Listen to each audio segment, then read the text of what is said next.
The knock came at 2:07 a.m. Not a polite knock, not a sorry to disturb you knock. This was the kind of knock that meant business. Hard, insistent, the kind that wakes you from a dead sleep and makes your heart race before you're even fully conscious. I was already awake, of course. I had been awake for 3 hours, sitting in the dark of my home office watching the security feeds on my laptop, waiting for exactly this moment. The doorbell rang, then more knocking. "Police, open up." I closed the laptop, slipped it into the hidden compartment behind my bookshelf, and walked calmly to the front door. My footsteps were measured, unhurried. I had learned a long time ago that panic was the enemy of survival. I opened the door. 2 uniformed officers stood on my porch, badges gleaming in the yellow glow of the porch light. Behind them, a patrol car sat in my driveway, lights flashing silently. And behind the officers, standing on the walkway with tears streaming down her face, was my wife, Simone. She was wearing the silk robe I had bought her for our anniversary, her dark hair loose around her shoulders, her mascara running in perfect streaks down her cheeks. She looked devastated, heartbroken, like a woman whose world had just shattered. She was a remarkable actress. I had to give her that. "Mr. Weston Carrington?" The lead officer, young, maybe mid-30s, with a nameplate that read Marsh, had his hand resting on his service weapon. "That's me." "Sir, you're under arrest for fraud, embezzlement, and theft. You have the right to remain silent. Anything you say can and will be used against you in a court of law." He continued reciting my Miranda rights, but I wasn't listening. I was watching Simone. The way she dabbed at her eyes with the tissue that had been prepositioned in her robe pocket. The way she leaned against the porch railing like she might collapse at any moment.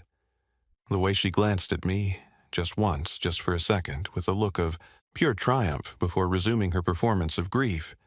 She thought she had won. She had no idea.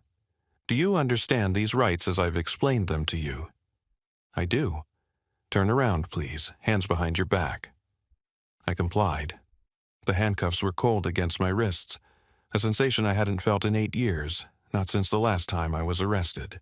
That time, it had been in a warehouse in Bogota, surrounded by men who wanted to cut me into pieces and ship me back to Washington in a body bag. These handcuffs felt almost nostalgic. "Weston?" Simone rushed forward, reaching for me, her voice cracking with perfectly calibrated anguish. "I'm so sorry. I didn't want to believe it, but the evidence—" She broke off, sobbing. "How could you do this to us, to our children?" I looked at her. Really looked at her. At the woman I had married 13 years ago, the mother of my children, the person I had trusted more than anyone else in the world. "Take care of Emmy and Felix," said quietly. "Tell them I love them." "I will." She reached out and touched my face, her fingers cold. "I'm so sorry, Weston." I didn't respond. Officer Marsh led me to the patrol car and helped me into the back seat. As we pulled away from the house, I looked through the rear window. Simone was standing on the porch watching me go, her hand pressed to her mouth in a gesture of shock, but I could see her smile. Just for a moment, when she thought no one was looking, the mask slipped. Her lips curled upward, her eyes gleamed with satisfaction, and she looked like exactly what she was. A woman who had just destroyed her husband and gotten away with it. Or so she thought. The ride to the police station took 18 minutes. I spent them in silence, watching the dark streets roll by, running through the timeline in my head. 3 months of preparation, 47 hours of audio recordings, over 200 photographs, bank records, email chains, text messages, video, surveillance. Everything I needed to destroy Simone, Archer, and their entire conspiracy. I had let myself be arrested because I needed this to be official. I needed the charges on record. I needed the police department to process me, to enter my information into their system, to create a paper trail that couldn't be disputed or dismissed. And I needed Simone to believe, absolutely and completely, that she had won. Because when people think they've won, they get careless. They celebrate. They make mistakes. Simone was about to make the biggest mistake of her life. The station was quiet at 2:30 in the morning. A few officers at their desks, a drunk sleeping it off in a holding cell, the low hum of fluorescent lights and computer fans. Officer Marsh led me to a processing area, removed my handcuffs, and began the intake procedure. "Empty your pockets, please." I complied. Wallet, phone, keys, a handful of change. "Any weapons, sharp objects? Anything that could harm yourself or others?" "No." "Sit down over there. I need to run your information." I sat in a plastic chair against the wall while Marsh typed at his computer. He seemed bored, going through the motions of a routine arrest. Probably thought I was just another white-collar criminal, some accountant who got caught with his hand in the cookie jar. He had no idea. I watched him type in my name, my date of birth, my social security number.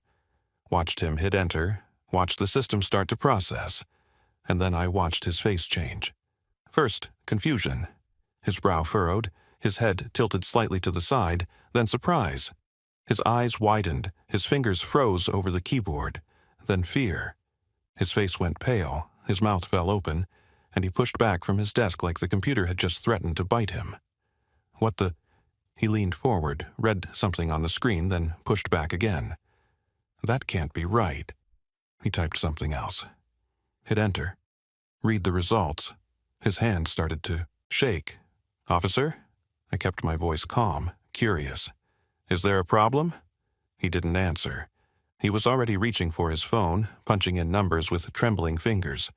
"Captain, it's Marsh. I need you down here now." A pause. "Yes, sir. Now." "I know what time it is. This can't wait." Another pause.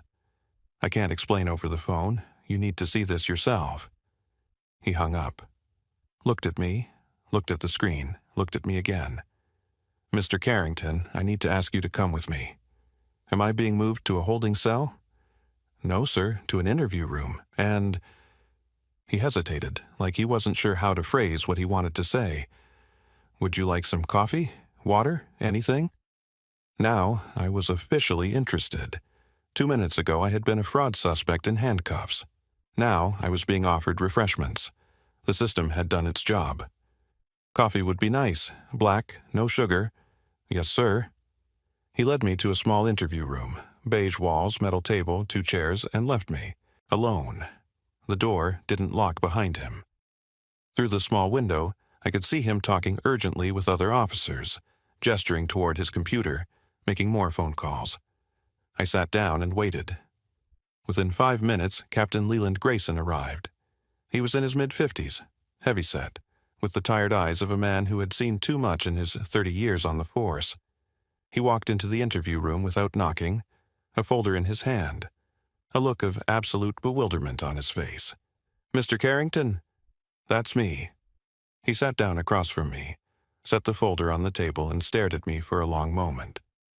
"I've been a cop for 32 years, he said finally. "I thought I'd seen everything. But I have never seen a file like yours." "What does my file say?" He opened the folder. I already knew what was inside.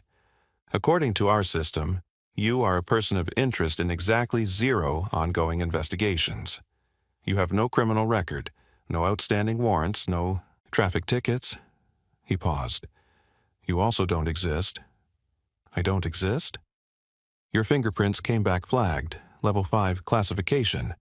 Access restricted to federal agencies with top-secret clearance." He looked up at me.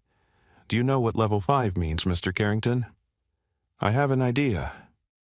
"It means that whatever you are, whoever you are, you're way above my pay grade. It means I'm not even supposed to know you exist, let alone have you sitting in my interview room at 3 in the morning." The door opened. Officer Marsh entered with my coffee, set it carefully in front of me, and retreated to the corner of the room like he was afraid to get too close. "I've already made calls," Captain Grayson continued. "The FBI field office, the Department of Justice, everyone I could think of who might have answers. Do you know what they told me?" "I'm curious." "They told me to hold you, don't release you, don't question you, don't do anything except wait." He leaned back in his chair. "Someone is coming. Someone very high up. And until they get here, I'm supposed to treat you like, and I quote, a visiting dignitary. I took a sip of my coffee. It was terrible, but I'd had worse in worse places. "Captain, may I ask you a question?" "By all means." "The fraud charges against me, the evidence that was submitted. Do you know where it came from?" He flipped through the folder. "Anonymous tip. Called in yesterday afternoon. Detailed accusations, supporting documentation, victim statements, looked airtight." He paused. "Now, I'm not so sure. The tip came from my wife." Grayson's eyebrows rose. "Simone Carrington, the woman who was crying on my porch when your officers arrested me. She orchestrated the entire thing. The forged documents, the fake victim statements, everything. She's been planning this for 3 months." "Why would your wife frame you for fraud?" "Because she's been having an affair for 3 years with a man named Archer Sinclair, because she discovered a bank account in my name containing $2.1 million. And because she thought if she could get me arrested and convicted, she could divorce me while I was incarcerated and take everything. The house, the children, the money." Grayson stared at me. "That's a serious accusation, Mr. Carrington." "It's also true, and I have evidence. 47 hours of audio recordings, 200 photographs, video surveillance, bank records, and email chains that document every step of her conspiracy. If you have all that evidence, why didn't you come to us? Why let yourself be arrested?"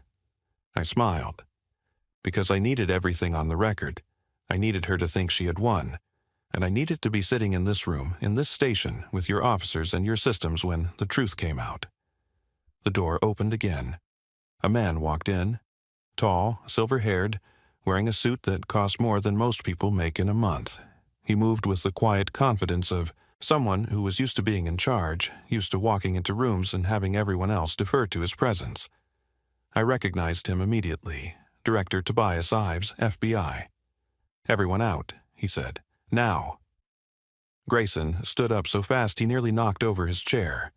Marsh was already gone before the director finished speaking. The door closed behind them, leaving me alone with one of the most powerful law enforcement officials in the country. Director Ives sat down across from me. "Spectre," he said quietly, "it's been a long time." "Director?" "When I got the call, I couldn't believe it. Weston Carrington, arrested for fraud in some suburban town in California.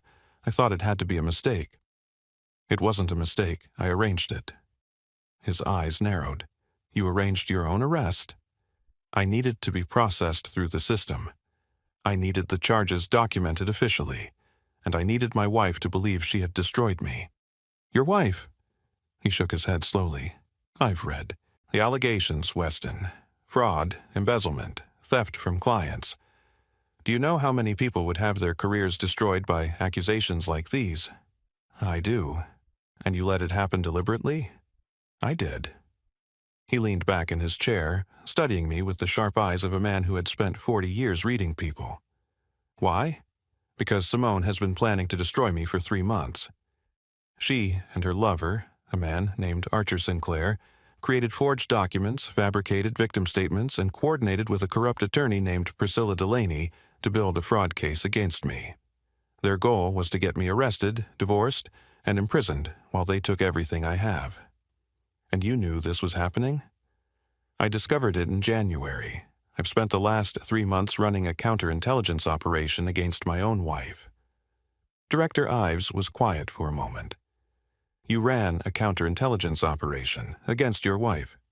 She targeted a former CIA operative, she just didn't know it." I paused. "I have everything, Director. Audio recordings of her and Archer planning the frame, video of her forging documents in my home office, bank records showing Archer paying off the attorney, text messages, emails, phone logs, enough evidence to charge all 3 of them with conspiracy, fraud, filing false police reports, and obstruction of justice. Where's this evidence?" "In a secure location. I'll need your help accessing it. My laptop is hidden in my home office and Simone will be there." Director Ives nodded slowly. "I'll send a team. We'll secure the evidence and bring your wife in for questioning." He looked at me. "The children?" "Emmy and Felix, 12 and 9. They're asleep at the house. They don't know anything about this. We'll make sure they're protected. That's all I want, Director. The children are innocent in all of this. He stood up, straightened his jacket. You know, Weston, most men in your position would have confronted their wife the moment they discovered the affair, would have filed for divorce, fought it out in court, made a lot of noise, but not you. I was trained to be patient. Patient. He smiled slightly. You spent 18 years infiltrating criminal organizations.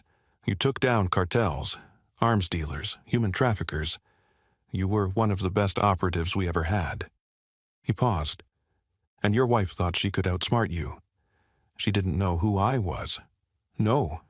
He walked to the door, then stopped and looked back at me. That's the thing about cover identities, isn't it?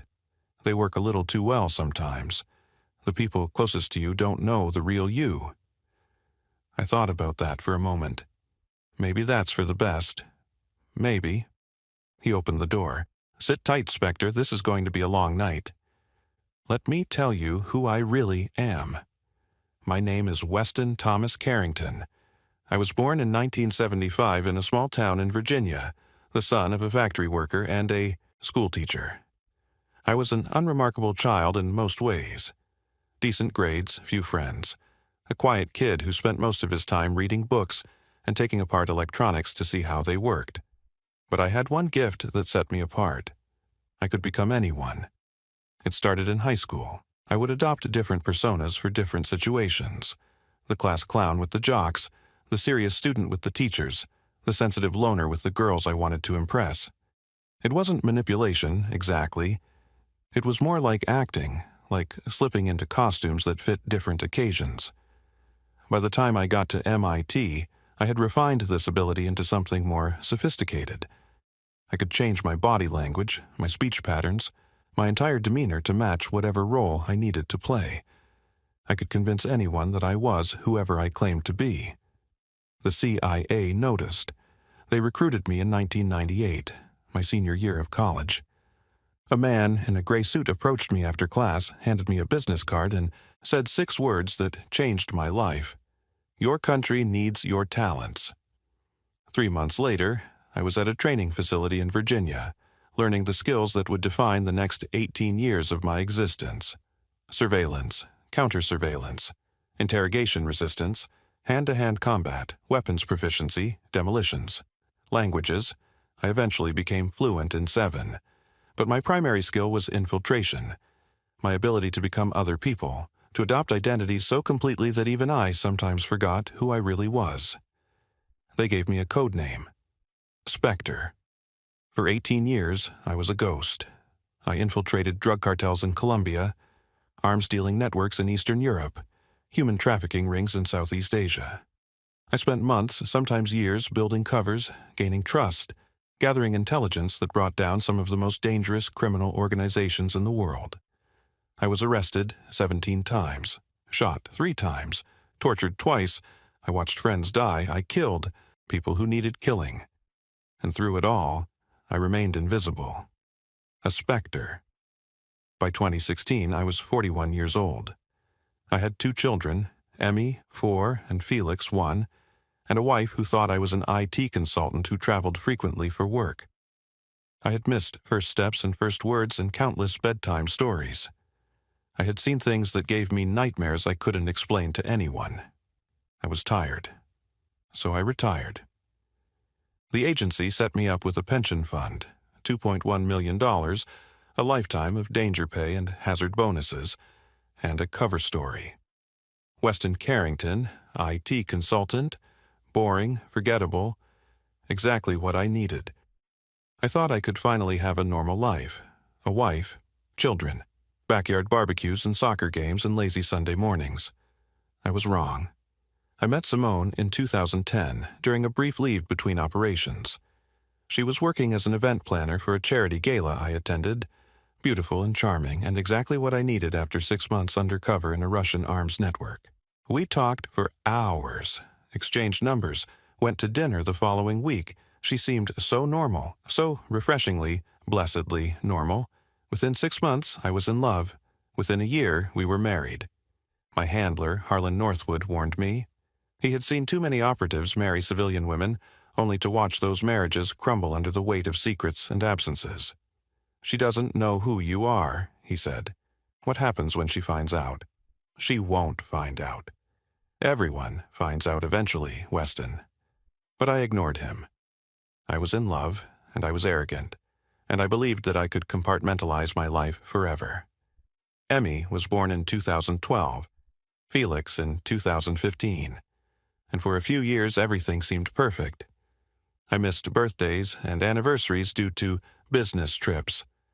I came home with injuries I couldn't explain. I woke up screaming from nightmares about things I could never share. But Simone seemed to understand. She never pushed, never demanded answers, never questioned the inconsistencies in my stories. Looking back, I think that was the first red flag. A normal wife would have been suspicious. A normal wife would have wanted to know why her husband disappeared for weeks at a time, why he came home with bruises, why he sometimes stared at walls for hours without speaking. Simone never asked because she didn't care. She had married me for what she thought I would provide: stability, comfort, wealth. When I retired in 2016 and we moved to a modest suburban house with a modest income, the disappointment set in. She had expected more. She had expected the business trips to translate into a lavish lifestyle, not a 3-bedroom house with a Honda in the driveway. I noticed the change gradually. The sighs when she looked at her closet, the complaints about our neighbors' vacations, the way she looked at other women's jewelry with barely concealed envy. I tried to make her happy, surprised her with trips, gifts, romantic dinners, but nothing was ever enough. There was always something more she wanted, something better she deserved. By 2020, we were strangers sharing a house. We slept in the same bed but barely touched. We ate dinner together but rarely talked. The children were the only reason we still functioned as a family. I should have seen what was coming. But after 18 years of reading people, of detecting lies and hidden agendas, I had let my guard down with the one person I trusted most. That was my mistake. I discovered the affair in November 2023.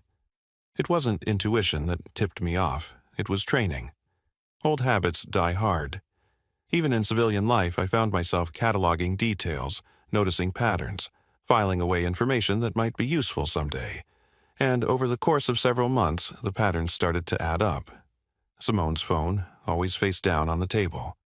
New passwords on her accounts, changed without explanation.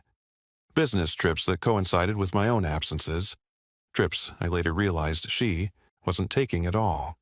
I installed surveillance. Not on her phone, not on her computer. Too obvious, too easily detected. Instead, I placed tiny cameras in the house, hidden in places she would never think to look. I monitored her movements through the GPS in her car. I set up alerts for any large withdrawals from our joint accounts. Within a week, I had confirmation. Archer Sinclair, 44 years old, wealthy businessman, old money family, the kind of man who wore expensive suits and drove expensive cars and thought he was entitled to anything he wanted, including my wife. They met at hotels. They took trips together while I was working. They exchanged gifts, messages, promises. He told her he would leave his wife. She told him she would leave me. I watched it all. For 2 months, I did nothing, just watched, gathered evidence, built a file. And then, in January 2024, I discovered something worse. Simone had found my pension fund. I don't know how. Maybe she snooped through my papers. Maybe she hired someone to look into my finances. Maybe Archer helped her. But she had discovered the $2.1 million sitting in an account she knew nothing about. She assumed I was hiding money from her. Assumed I had been stealing from clients, embezzling funds, building a secret fortune while pretending to be a modest IT consultant. She was partly right. I had been hiding money, but not stolen money, money I had earned through 18 years of risking my life for my country. Money that was mine, legally and legitimately, protected by federal law. She didn't know that. She didn't know anything about my real past, and she decided to use that money as her exit strategy. The fraud scheme was Archer's idea. I learned this from the recordings. He had experience with financial crimes, had gotten away with shady dealings for years, and he saw an opportunity. If they could frame me for fraud, I would be arrested and almost certainly convicted. While I sat in prison, Simone could divorce me, claim the house and children, and eventually discover the hidden money. They brought in Priscilla Delaney, an attorney Archer knew from previous dealings. She helped them create the framework, forged client complaints, fabricated evidence of embezzlement, a paper trail that pointed directly at me. They were thorough. I had to give them credit for that. If I had been anyone else, if I had been the mild-mannered IT consultant I pretended to be, their plan would have worked. But I wasn't anyone else. I spent 3 months preparing my counter-operation. I let them believe their plan was undetected. I continued my normal routine, went to work, came home, played with my children, slept next to my wife without ever letting her see the rage that burned inside me. I gathered evidence.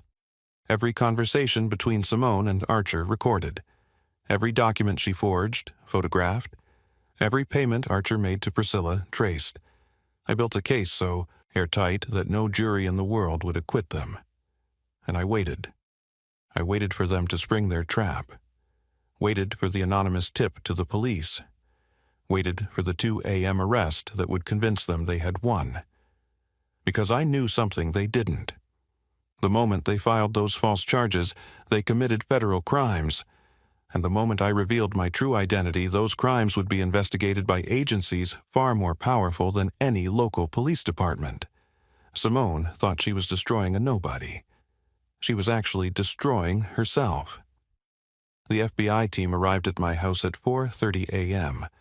I watched from a monitor in the police station as they pulled up in unmarked vehicles, surrounded the property, and knocked on the front door. Simone answered in her bathrobe, looking confused, then frightened as they explained why they were there. "Mrs. Carrington, we have a warrant to search these premises. Please step outside." "What? Why? My husband was just arrested." "This is related to that arrest. Please cooperate." They found my laptop exactly where I had hidden it. They found the surveillance equipment, the external hard drives, the backup files I'd stored in a fireproof safe in the garage. Everything was cataloged, tagged, and removed as evidence. And then they found something else.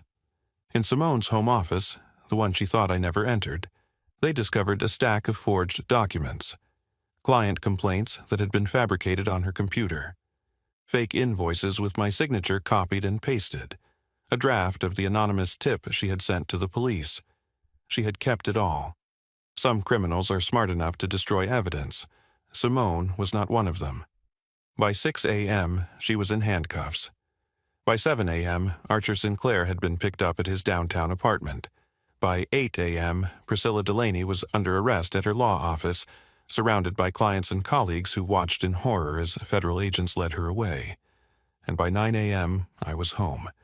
Emmy and Felix were still asleep when I walked through the front door.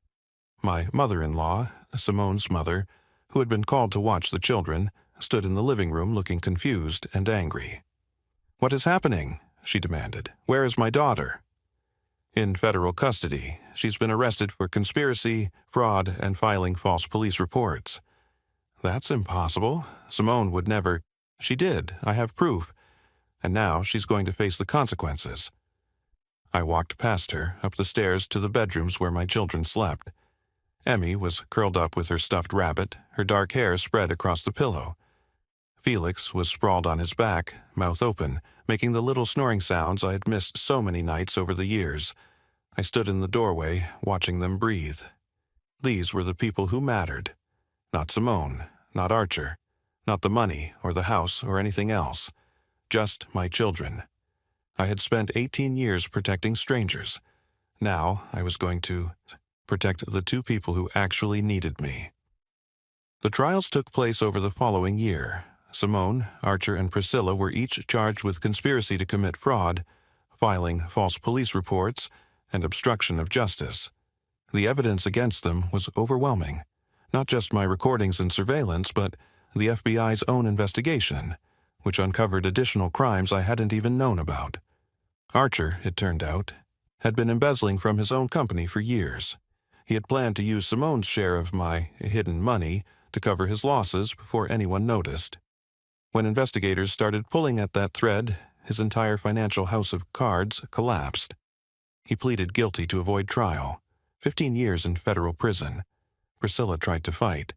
She claimed she had been manipulated by Simone and Archer, that she had no idea the documents she helped create were fraudulent. The jury didn't believe her. 10 years. And Simone? She went to trial. She hired the best lawyers money could buy, Archer's money, what was left of it, and she fought every charge with everything she had.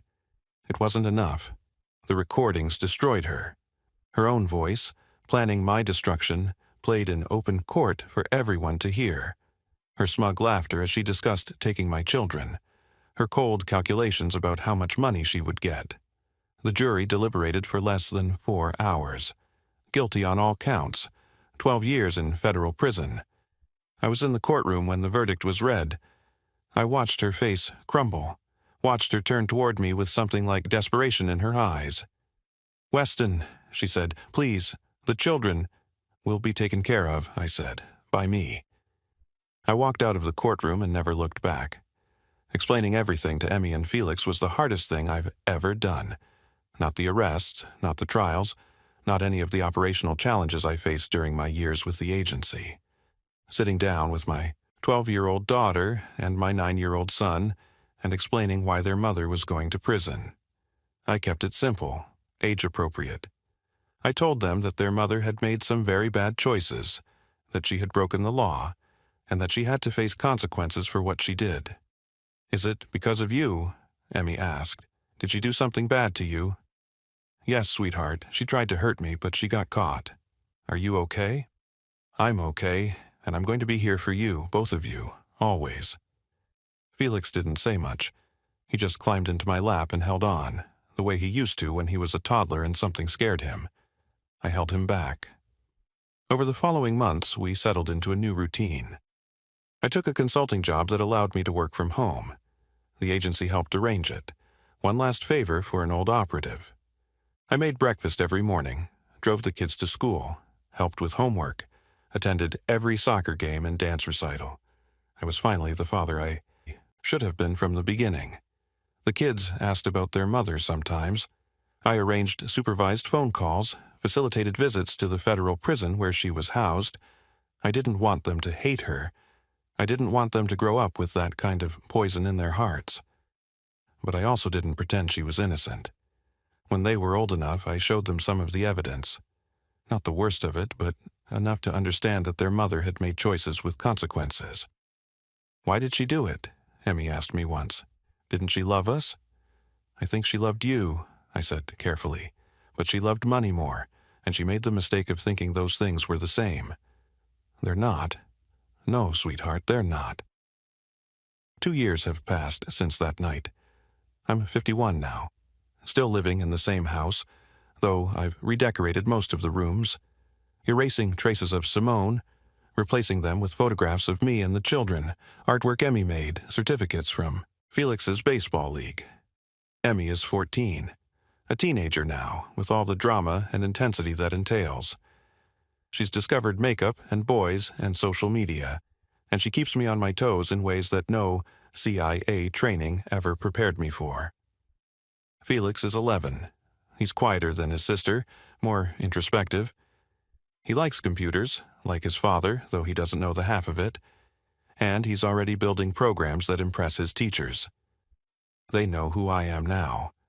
Not everything, not the names of operations, not the people I've killed, not the darkest chapters of my career, but the broad strokes. They know their father was a government operative. They know he did dangerous work for a long time. They know he retired to be with them. I showed Emmy my Medal of Intelligence Merit last year. It's the highest award the CIA gives to its officers. I kept it hidden for years, but I wanted her to understand that her father's life wasn't always boring IT consulting. "You were a spy?" she asked, wide-eyed. "Something like that." "That's so cool." She paused. "Is that why Mom couldn't trick you?" "Partly, mostly, it's because I loved you and Felix too much to let anyone take you away from me." She hugged me, tight, fierce, the kind of hug she used to give when she was little. "I love you, Dad." "I love you too, sweetheart. Director Ives reached out a few months ago. The agency needs consultants," he said. "Experienced operatives who can advise on current operations without going back into the field. Good pay, flexible hours, a way to use my skills without risking my life." I told him I'd think about it. The truth is, I'm not sure I want to go back to that world, even in an advisory capacity. I spent 18 years as a ghost. I don't want to be a ghost anymore. I want to be a father, a real one, present, available, the person my children run to when they're scared or happy or confused. That's worth more than any mission. Sometimes I think about Simone, not often. Mostly I've moved past the anger and the betrayal. But occasionally, late at night, I wonder what she's doing. Whether she regrets what she did. Whether she thinks about the children she lost. She still has 7 years left on her sentence. She'll be released when Emmy is 21 and Felix is 18. By then, they'll be adults, capable of deciding for themselves whether they want a relationship with her. I won't try to influence that decision. Whatever they choose, I'll support them. But I also won't pretend that what she did was anything other than what it was, a calculated attempt to destroy me and take everything I had built. She would have watched me rot in prison. She would have turned my children against me. She would have taken my money, my home, my dignity, without a second thought. She didn't know who I was. That was her mistake. I spent 18 years learning to read people, to detect lies, to see through the masks that everyone wears. And when the woman I loved tried to destroy me, I saw through her too. I let her think she had won. I let her celebrate her victory. And then I took everything away from her, just as she had planned to take everything from me. Some people would call that revenge. I call it justice. Thank you for listening to my story. I know it sounds like something from a movie, a retired CIA operative, arrested for fraud at 2 a.m., revealing his true identity when the system flags his classified file. A wife who tried to frame her husband, not knowing he was one of the most decorated intelligence officers in American history. But it happened. Every word of it. The police knocked on my door at 2:07 a.m. They arrested me for crimes I didn't commit, and within hours they discovered that I wasn't the person my wife thought I was. "Sir, why didn't you tell us who you really are?" That's what Director Ives asked me. And the answer was simple. I needed Simone to believe she had won. I needed her to feel safe, confident, triumphant. Because that's when people make mistakes. That's when they let their guard down. She thought she was destroying a nobody. She was wrong. Now, I want to ask you something. What would you do if your spouse tried to frame you for a crime? Would you fight immediately, hire lawyers, make noise? Or would you stay quiet, gather evidence, and wait for the perfect moment to strike? Have you ever had to pretend to be weaker than you really are? Have you ever let someone think they had won, only to reveal that you were in control the entire time? Drop your answer in the comments. I read every single one. If this story moved you, hit that like button. Share it with someone who needs to hear it, especially anyone who has ever been underestimated by the people closest to them. Comment your thoughts below, and subscribe to the channel so you never miss another story. I'll see you in the next one.